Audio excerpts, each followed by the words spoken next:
بسم الله الرحمن الرحيم. الحمد لله رب العالمين، الصلاة والسلام على أشرف الأنبياء والمرسلين وعلى آله وصحبه أجمعين. بقى ربين عيد الفطر بركمة توقف إبا أفري ففرتمي تربا تين نغاني سنجه هجي كينيا هندا ربيني نراها كيبل أمتا كينيا أمتا مسلمة magaalaa finfinnee keessa jirtan hundi keessanuu baga rabbiin ciida kanaan isin gahe jedha. Ciidni kun ramadaanni bara darbee wanni adda isa godhu, ramadaanni kun wanni adda isa godhu, ciidiin kuniif ramadaanni kun wanni adda isa godhu bara ummanni muslimaa dhaabbata isaa jaarmiyaa isaa cimsachuudhaaf jecha hooggantoota nu hoogganu jedhee amane filatee yeroonni itti amaanaa itti kennate keessa ta'uun ciida baranaa adda godha. Kanaaf ciida kana keessa ramadaanni baranaa wanni nama gammachiisu hedduu of keessaa kan qabu ture.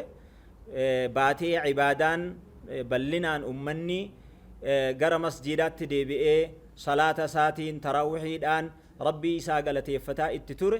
Kana qofa osoo hin taane masjida keessatti namoota hedduu faxarsiisuudhaan akkasumas miskiinota hedduuf immoo ramadaana keessa waan jarrii ittiin qallaba maatii isaanii ittiin deeggaraman namoota hedduuf deeggaruudhaan furmaata bal'aa bara itti fide ture. Kanaaf wanni kun ammallee itti fufee zakaatal fixrii yeroodhaan ummata keenyaaf zakaatal fixriin yeroodhaan akka qaqqabuuf guyyaa ciidii namoonni hunduu gammachuudhaan namni tokko harka namaa osoo hin kajeelin kadhaatti otoo hin bobba'in akka ba'u akka godhamu asumaan manni marii olaanaan ergaa isiniif dabarsa. Haaluma kanaan sagantaa ciidiitiif yeroo baanu qulqullina magaalaa eeguun nageenya keenya eeguun barbaachisaa akka ta'e asumaan barbaachisummaa isaa hubattanii qaamolee nageenyaatii wajjin atoomaan akka hojjettanuuf haala gaariidhaan tasgabbii bareedaadhaan gara salaataatti baatanii salaata keessan salaattanii akka deebitanu asiin dhaamsa isinii dabarsaa. Ammallee irra deebi'ee rabbiin bara 1447 ciidal fixrii waggaa kanaatiin baga isin gahe kan baranaa kan bara eegaree rabbiin nu haa godhu isin haa godhu jedha.